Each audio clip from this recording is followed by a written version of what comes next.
And it's All Things Considered on member-supported Hawaii Public Radio. I'm Dave Lawrence.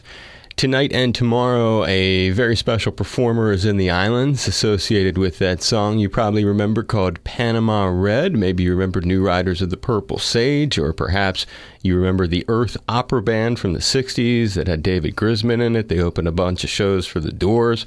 This guy also got to play with Jerry Garcia in the Old and In the Way band. He's recorded in Honolulu, and he's actually been working on some recordings relating to the islands recently. It's our very special guest, Peter Rowan. Hey, Peter, how are you? Doing well. You caught me. I'm just mixing some tracks that I laid down in Honolulu with some players over there. Oh. So it's good luck that you called, man. Thank you. Oh, you're welcome. Thank you for taking the call, and share a little bit about what the recording is and who's on it. People I've met over the last few years in my travels over to the islands, Doug Tolentino on ukulele, Jeff Ahoy on the acoustic slide guitar, and myself and a buddy named Kylan on acoustic guitar, and Uncle Mike on the bass, just going through the stuff. Dig it. Now I'm working on the solo guitar pieces to kind of go with this, and then probably do one more session over in Honolulu. Is that what you do? You come over here and do the sessions here? Yeah, it's a real immersion into everything that goes with the music and the history and the culture and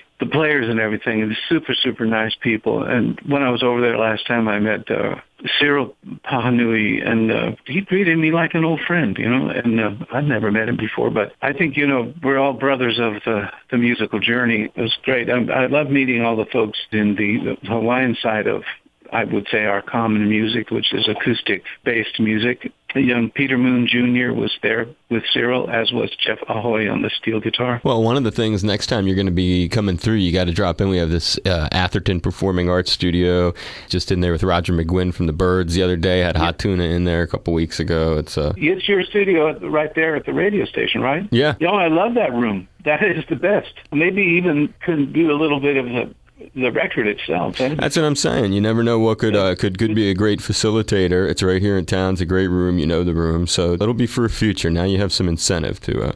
Thank you so much. You're welcome, brother. Appalachian Hawaiian connection somewhere. That's a cool way of putting it. I've never heard it. It'd be like Appalachian Ko'olaus kind of thing. Yeah, man. Yeah. From the same roots. A lot of it from the same roots. Just...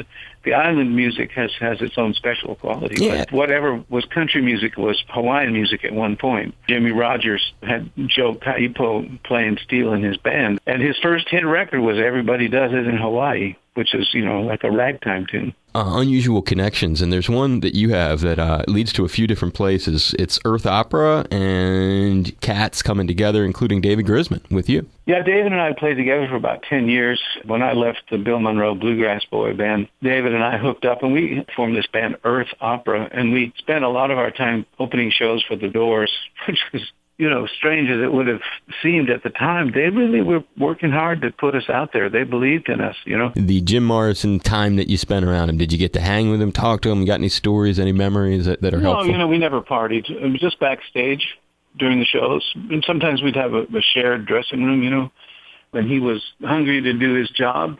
And then he got out there and he would sort of disappear into the Jim Morrison persona, which was not the same guy you met backstage. Wow. He always knew when I was there. I'd be sitting in the front row. But Jim, he was a professional. What year was it? Was it that you were doing that? Let's see, 68, 69. Okay. With Jim, I never got to know him that well, but I was just impressed that he was working just like we were. He was a working man. And then working with Jerry Garcia lived up on the hill in Stinson Beach, and David and I would, we'd be barefoot down on the beach, sitting on the porch playing music. And one day David said, "Hey, Garcia lives up the hill, and I know him, and he likes to play." I said, "Really?"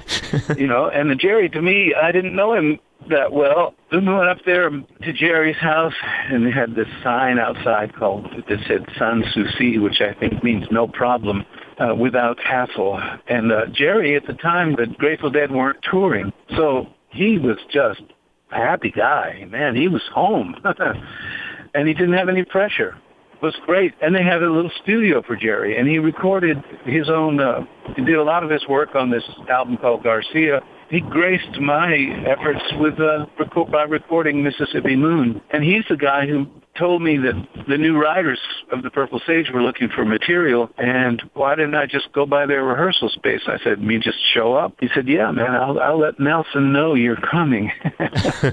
So I went over there, and I sang them Panama Red and Lonesome L.A. Cowboy, and they were like, oh, yeah, that's it, The Adventures of Panama Red. So, and that was my first foray into the not getting paid part of the music business. Right. Not the greatest part of the music business, but certainly shared a lot of great stories with us today. Doors, Jerry Garcia. Really do appreciate it. Lots of good times, and I thank you for them, Peter. Absolutely, man. Thank you, David. I'm giving you a big hug. You're quite welcome, Peter. It's Peter Rowan. He's at the Aloha Theater tonight. He's at the Polynesian Room, Naniloa Hotel in Hilo tomorrow. And, of course, here on the airway with us at All Things Considered.